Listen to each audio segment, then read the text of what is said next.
I'm Jeff Sikkenga, Executive Director of the Ashbrook Center, and this is The American Idea, where we discuss the ideas, people, and events that have made America what it is today. We believe that by understanding our history and our principles, we can better live up to the promise of the American founding and preserve our ongoing experiment in self-government. Welcome to The American Idea.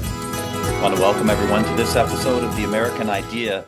Today we're going to be talking about a very consequential American in the history of our country, and particularly the history of the 19th century. Someone who kind of bridges the gap between the American Revolution and founding period and westward expansion and all the other important events that happened in the course of our country's history in the first half of the 19th century. And that person, of course, is John Quincy Adams. And particularly this conversation about John Quincy Adams has been brought on by the release of a new edition of his writings by the Library of America. And when I want to talk about that work, I want to talk about the life, legacy, and thought of John Quincy Adams. And for that conversation, we're joined today by Michael Lucchese. Michael is Associate Editor of Law and Liberty, a well-known online publication and book review. He's also a contributing editor to Providence and founder of Pipe Creek Consulting. And I think you also hold the title of Director of Mentorship, is that right, for the Hudson Institute? Yeah, the Hudson Institute Political Studies program. That's right. Very good. So this is a person who is I'll call him I'll use an old-fashioned term. Michael is a man of letters. And what better person to talk with than about another great man of letters, John Quincy Adams. Michael, thanks for taking the time to join us on The American Idea.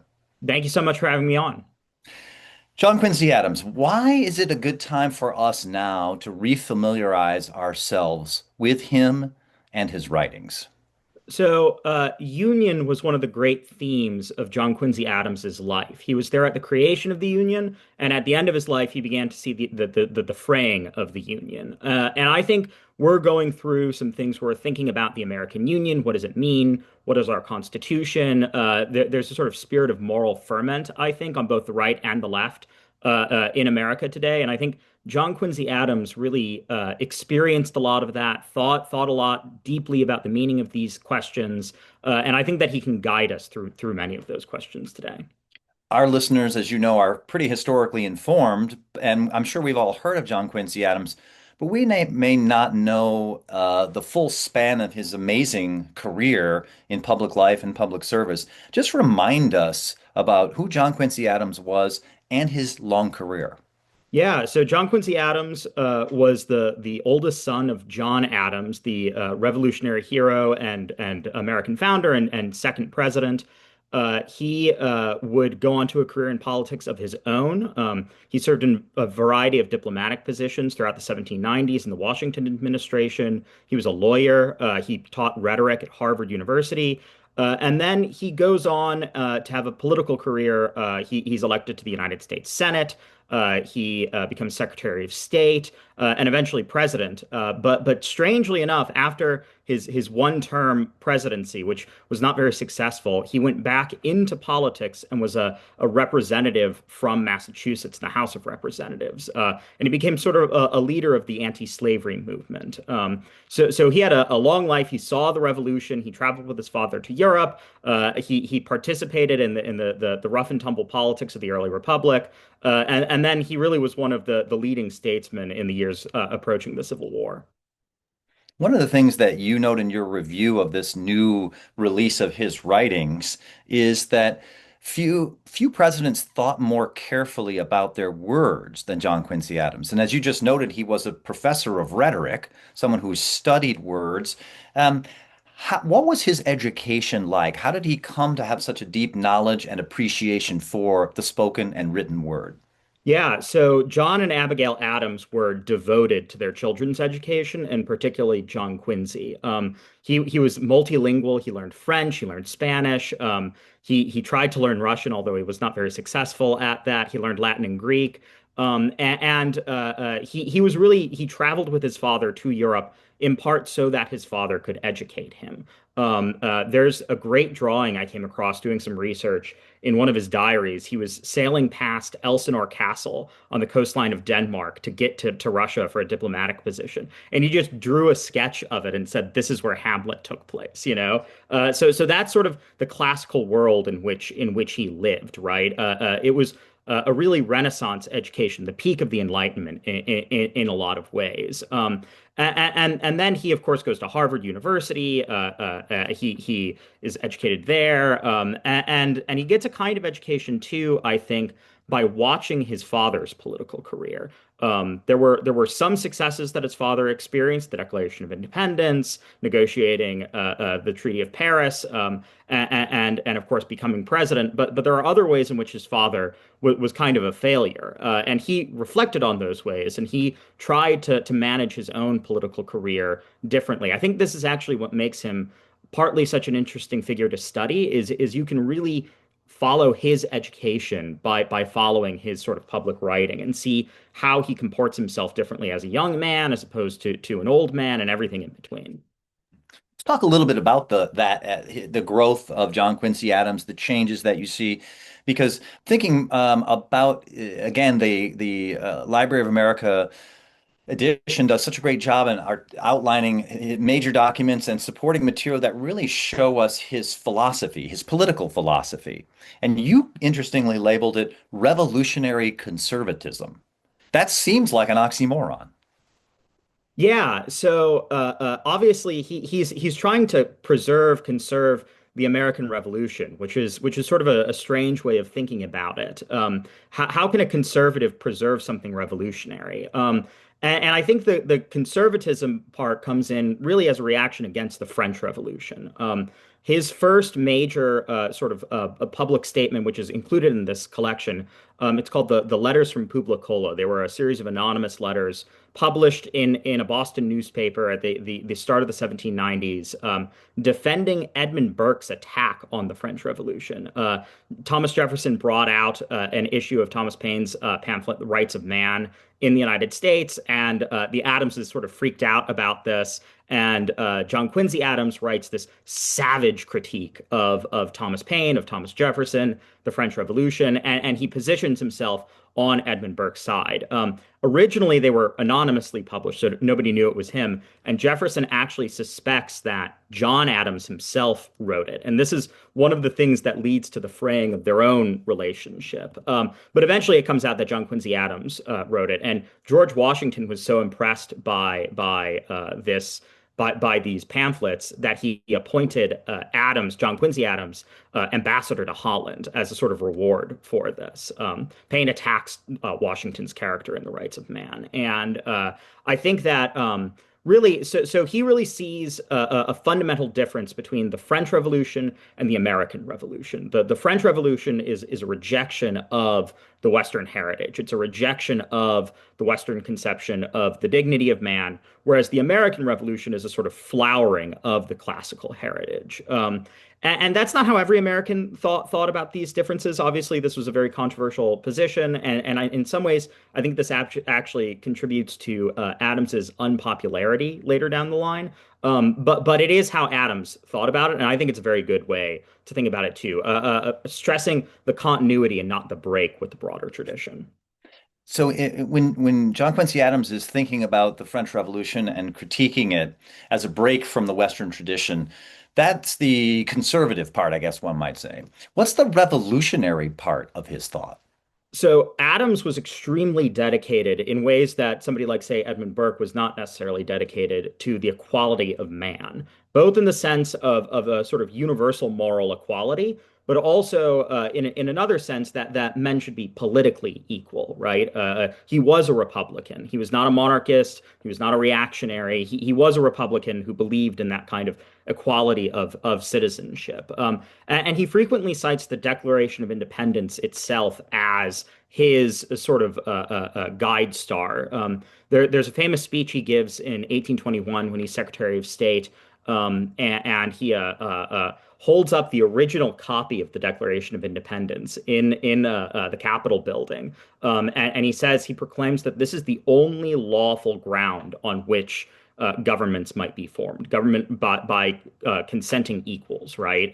So there is something revolutionary about this, and he was a supporter of movements in Europe to reform. Although in that same speech, that's the famous speech in which he says, "We go not abroad in search of monsters to destroy." So he has there are limits, and he's very aware of the limits of revolution and the limits of revolutionary possibility. But he also does have this very high view of man, that we can be equals, not in the sense that the French revolutionaries meant we're all sort of lowered to one level, but where we all set our sights on a higher level, and it's the heights that make us equal, not the depths that make us equal, to Adams at least. So how do we see that's very interesting because you make the case in your review, and certainly the collection seems to suggest that John Quincy Adams was unusual among American politicians, even perhaps of the revolutionary or early Republican period, because he really took those ideas so seriously, and they remain a kind of lodestar for him, as you say, all the way through his career, including his time as an abolitionist in Congress. How do we see, starting from his earlier periods, that revolutionary conservative philosophy actually at work in the issues that he deals with?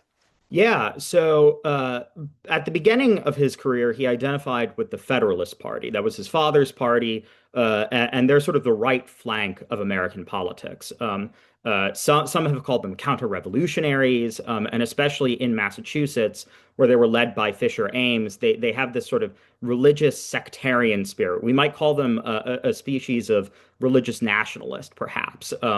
But John Quincy Adams was never entirely comfortable with the full extent of their counter-revolutionary spirit, especially as the War of 1812 approaches and Britain is pursuing policies such as impressment that are infringing on America's rights to a free sea.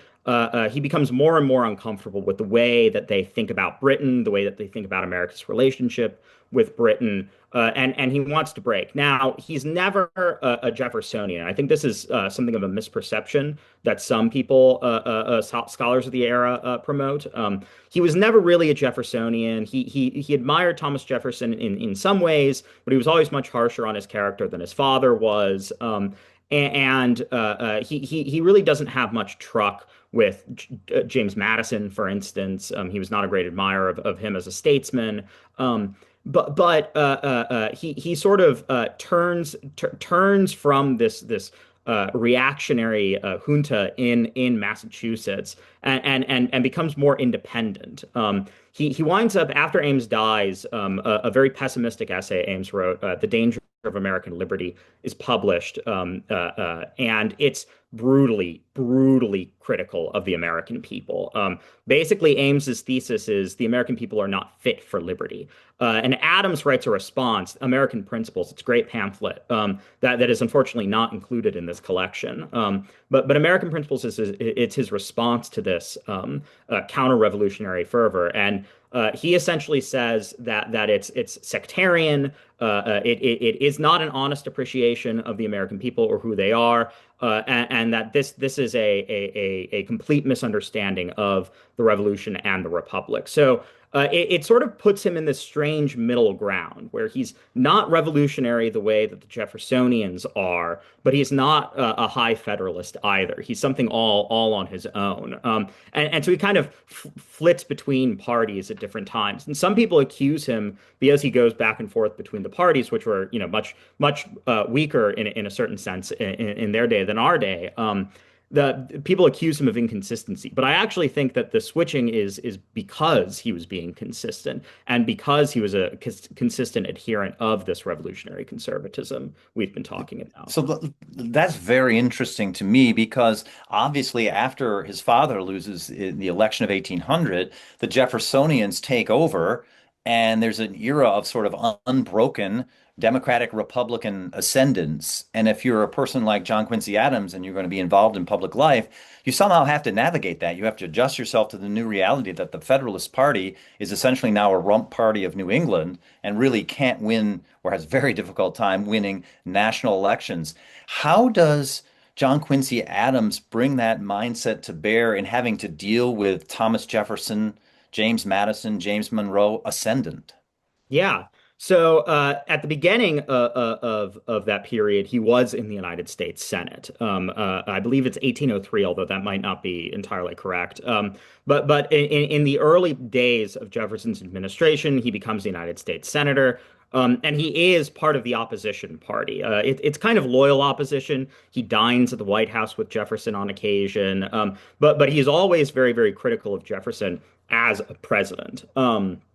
But later, as the Federalist Party sort of spins down into this reactionary backwater, John Quincy Adams chooses consciously, and we have his diary entries where he talks about these choices that he's making. He chooses to, instead of focusing on these partisan issues, these factional issues, he's going to try to focus on things that are of concern to the entire Union. And that's always how he talks about it in terms of the Union, right? He wants Southerners and Northerners. He wants Massachusetts men and Virginians. He wants Federalists and Democratic Republicans to get along and to work for a sense of the common good. And along with this shift in his way of thinking about politics, he also starts focusing on a different set of issues, namely foreign policy.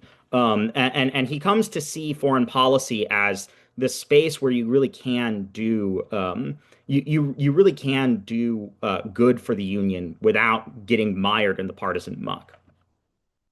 And what's his basic disposition when he's involved in foreign policy? Obviously, he later becomes in the executive branch engaged in foreign policy. What's his basic outlook on American foreign policy? Yeah, so this is another area in which I think there are a lot of misconceptions. A lot of latter-day isolationist organizations, the John Quincy Adams Institute, for instance, the Quincy Institute, for instance, they will take him on as a sort of patron saint because that 1821 speech that we were talking about. But I don't think that he was an isolationist. I think that he was a realist, to be sure. He was very realistic about the limits of power, and he didn't think that America should be some sort of humanitarian democracy that would go around the world forcibly revolutionizing regimes or anything like that. But he was somebody who wanted an active America on the global stage. He wanted America to be a global player, and he wanted America to tip the balance of the scales toward freedom. So he provides all sorts of diplomatic support to revolutionary groups in Europe, in the sort of emergence of liberal nationalism. He's very enthusiastic about the Greek Revolution, for instance, and later.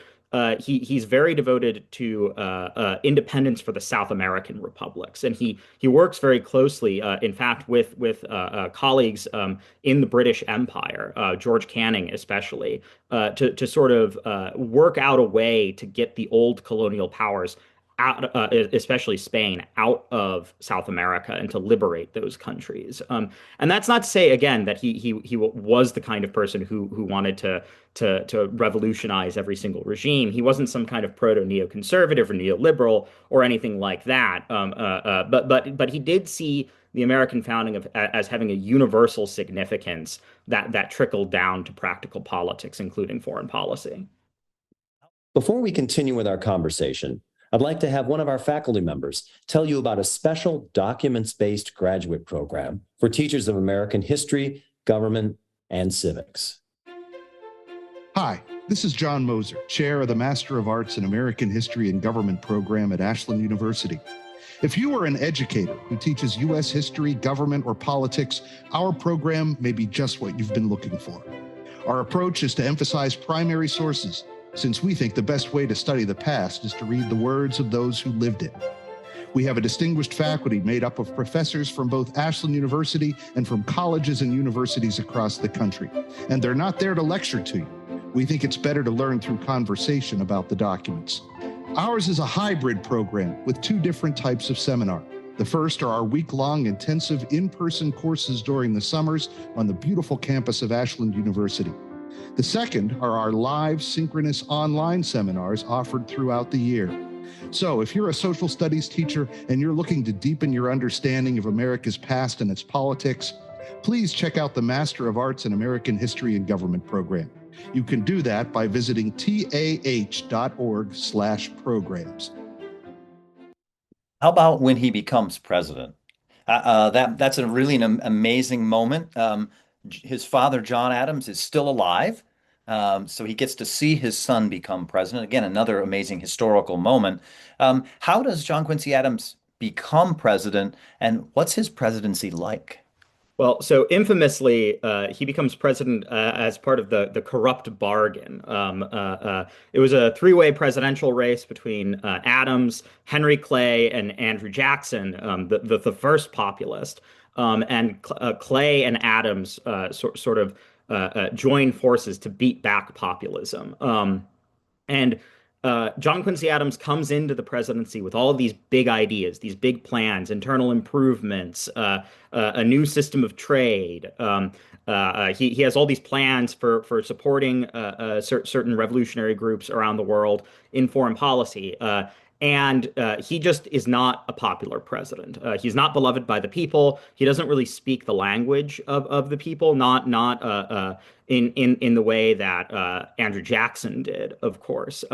And so the character from Shakespeare, I think he can kind of be compared to as president, is actually Coriolanus, who sort of turns his back on the American people in some ways, and he's very disappointed in them for not seeing his vision, not understanding his ideas about moral progress. The slavery issue starts troubling him greatly at this time. And Russell Kirk in The Conservative Mind talks a lot about his sort of disappointment as president. It is a disappointing moment in his life. It's stressful for him. He doesn't really like being president of the United States, but he feels like it's really important to prevent this dark force that he considers Andrew Jackson to prevent him from dominating American politics. And then the 1828 election happens, of course, and Jackson blows him out of the water. And he has to sort of retreat from politics for a time. Yeah, let's talk about that. You mentioned his deep disdain, distrust, and maybe even stronger than that for Andrew Jackson and the movement that he saw Andrew Jackson creating and leading. What was his criticism of Jackson and Jacksonianism? Yeah, so essentially, there are sort of two elements of the criticism. One is this sort of theoretical element, I think. I think he truly does see in Jackson a kind of Jacobinism. He sees a revolutionary fervor in this populist movement that he thinks could undo the good of the American Revolution. And then the other danger that Adam sees is this kind of low, vulgar, interest-based politics. He didn't think that politics should be conducted on the basis of interest groups or giving bounties or things to supporters or the spoils system, right? And so there are these two dangers, right? This danger of ideology and this danger of vulgarization, and he's terrified of them both. He thinks that they're very bad news for the American Republic, especially as chattel slavery becomes a more and more pressing issue, something that's very liable to be exploited by either ideologues or vulgar demagogues. After he's blown out in 1828, as you put it, and the Jacksonian democracy seems triumphant, right? Um, Politically, socially, in every way, really, in the country. What happens to John Quincy Adams? What does he do? So he retreats from politics for a time. He writes things. He actually writes a little bit of Shakespeare criticism, which is quite good. I recommend it. But he eventually is so motivated by the problem of slavery. He really hates slavery as an institution. He's always hated it. He's never quite known what to do about it.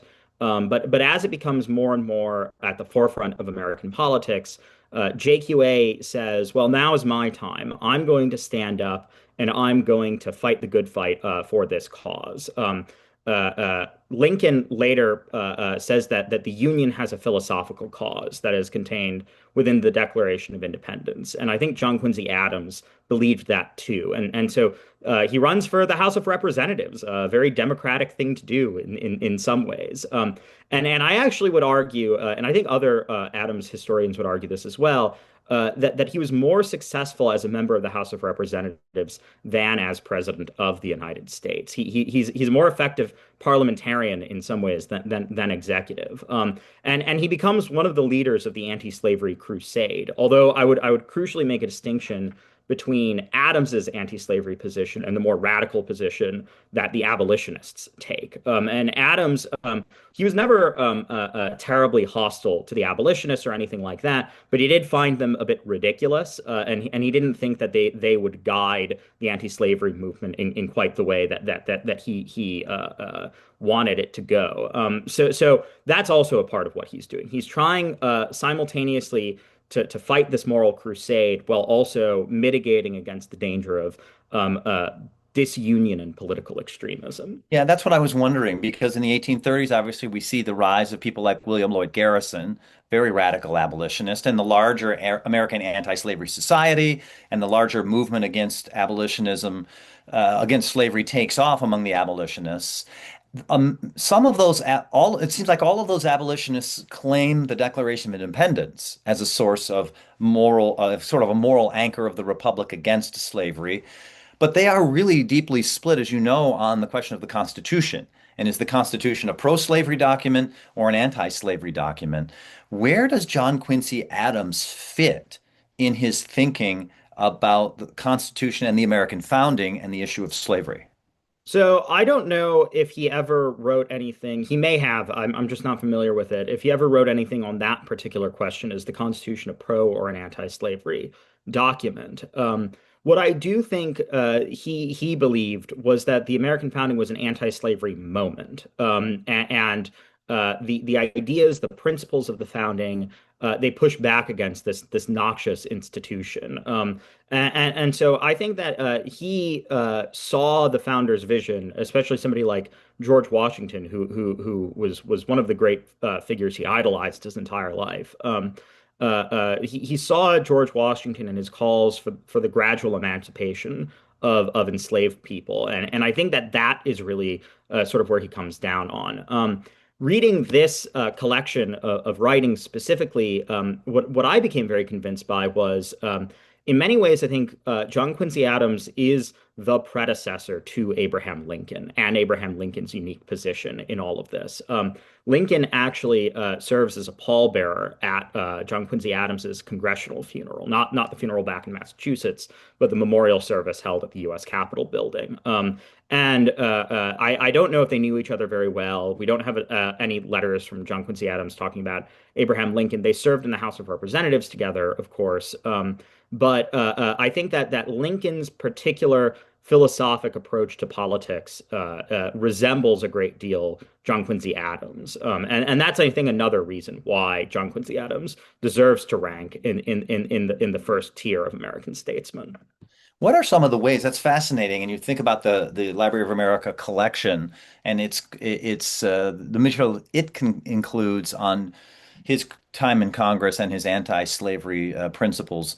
What are some of the ways that John Quincy Adams brought those principles to bear practically in fighting slavery? I mean, some of our listeners no doubt have seen perhaps the movie Amistad, for example. How does he actually try to fight against the institution? So Amistad the Amistad case is a great example. There, a group of enslaved people are on a ship. It's wrecked. They come to the United States. The question is, are they enslaved or are they not enslaved? And it's this sort of pitched legal battle. And Adams defends the enslaved people and argues for their freedom and eventually wins the case. And they give him a Bible, which he treasures to the end of his life. You can still see it if you go to the Adams National Historical site in Quincy, Massachusetts. So really, I think that's kind of the role that he takes on. The nickname he gets when he's in Congress is Old Man Eloquent, which I love. And he sort of becomes the primary spokesman for a sober anti-slavery politics.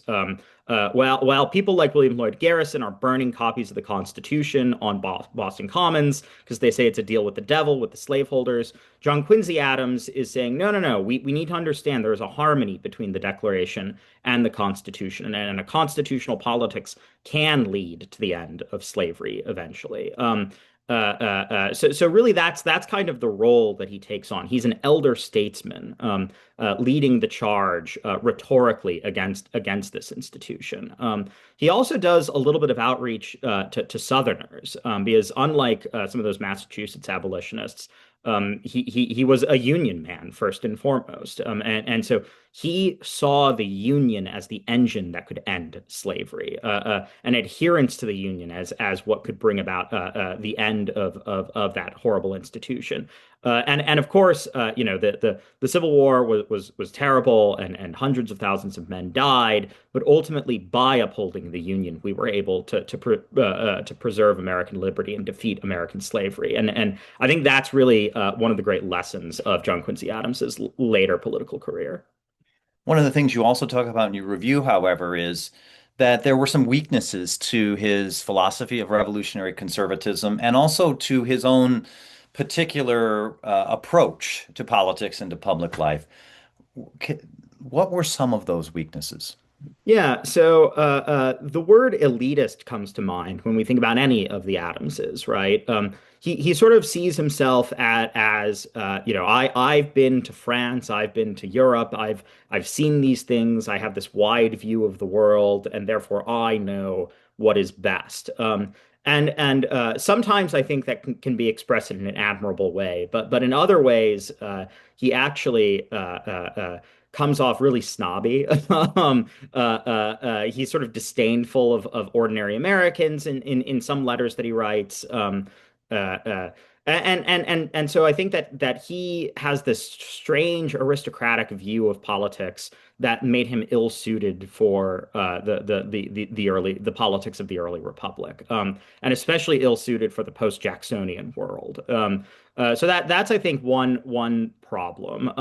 I think another problem is a problem that you get a lot when intellectuals run for public life, and serve in that capacity, which is he was very much in his own head.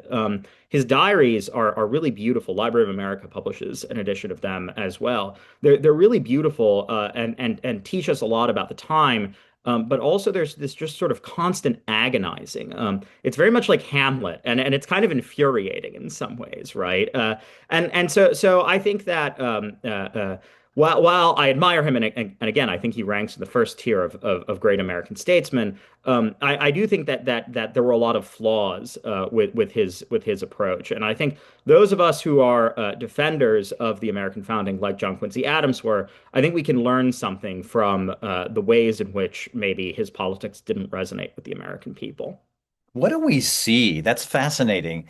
Your mention of his diary and the wonderful edition that the Library of America does put out. What do we see in that diary? What's the glimpse of the man, John Quincy Adams?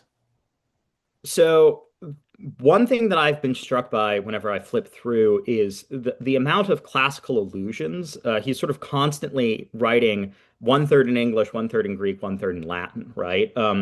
Yeah, that's not typical of the time or even of today, for sure. No, no. But it's not that these classics were academic interests of his. They were that, but on a deeper level, he sees himself in those classics, and he's quoting these thoughts almost as though they are his own thoughts, right? He's sort of thinking through these books, and I think that's something he learned from his father, who also studied books that way. And I think it's a really beautiful way to engage with the world, to be clear. I also think that it can be a little bit silly and melodramatic at times. But I think that really explains who John Quincy Adams was. In some ways, he was more an antique Roman than a modern American. One of the things we also find from the collection is, and I think we see it in the diary too, is his, I'll call it particular religious beliefs. Um, For example, Andrew Jackson runs as a Trinitarian Christian, whether or not he practiced Christianity so faithfully, but he certainly ran that way publicly in the 1820s and 30s. What about John Quincy Adams' religious beliefs and their influence on his thought and his life? So John Adams's his father's religious beliefs are fairly straightforward. He was a kind of typical Enlightenment Unitarian, right? A Congregationalist. He really believed in the value of religion as a sort of social utility, and he believed in a providential God, but he didn't get much more specific than that. John Quincy Adams, on the other hand, is far more interested in a living way in religion. He really wants to understand who is God, what is faith, and how should I live because of my answers to those questions. And so he actually undergoes a lot of religious change throughout his life. Partly in reaction to the French Revolution, he becomes a sort of Trinitarian Anglican kind of thing. It's not exactly right, and it's not entirely orthodox. And he and his father write letters back and forth where they're sort of talking about this. His father dismisses this new faith as monkish superstition, which is a phrase I love. But John Quincy Adams never really has a terribly settled religious life. These are always questions in a ferment, right?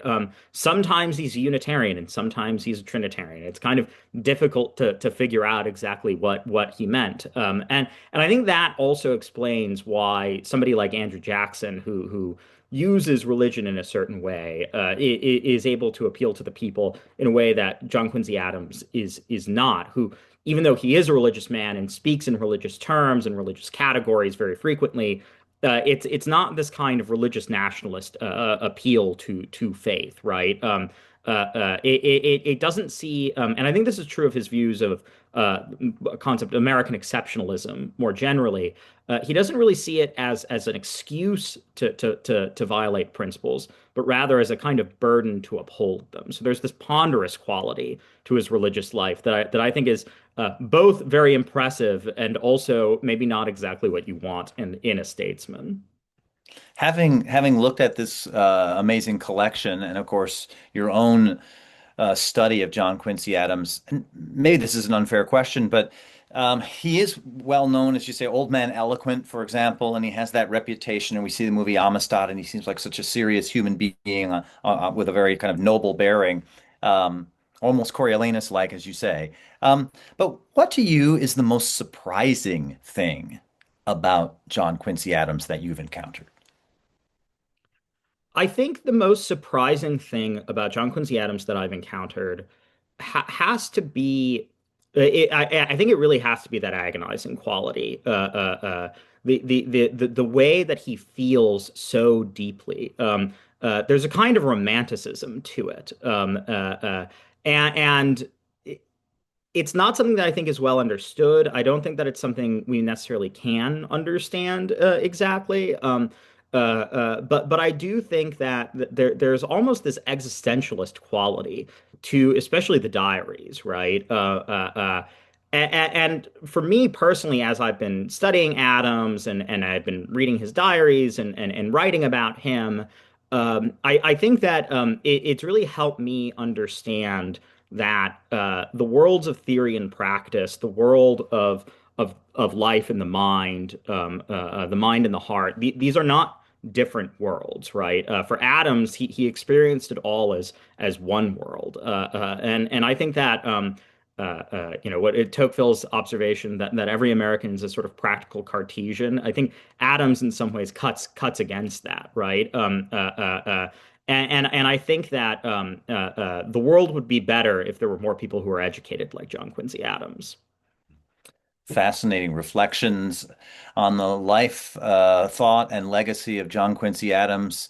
Michael Lucchese has written a wonderful review of this Library of America collection of Adams' writings. Let me encourage everyone to take a look at that. Of course, let me take a look at Law and Liberty, the wonderful site. Michael Lucchese, thanks for taking the time to join us on the American Thanks for having me on.